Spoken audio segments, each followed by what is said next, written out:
Modernization of the Russian Air Force.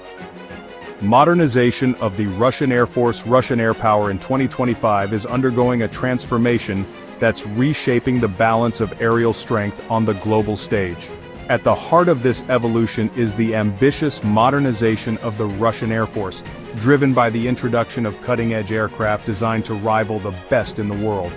The Su-57, Russia's fifth-generation stealth fighter, stands out as a symbol of this leap forward.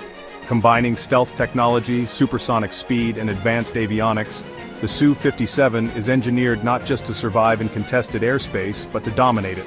This fighter is equipped with sophisticated sensors and weaponry that enable it to engage multiple targets simultaneously, making it a formidable opponent in any aerial engagement.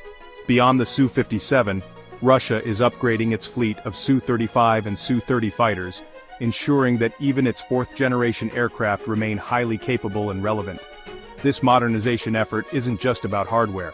It also reflects a strategic shift toward greater operational flexibility and networked warfare. The Russian Air Force is integrating its aircraft with advanced command and control systems, allowing pilots to share real-time information and coordinate complex missions with precision. This interconnected approach enhances situational awareness and multiplies combat effectiveness. While challenges like budget constraints and aging infrastructure persist, Russia's commitment to revitalizing its air power signals its determination to maintain a credible and modern aerial force. The modernization of the Russian Air Force is not just about keeping pace with rivals, it's about asserting Russia's role as a dominant air power well into the future.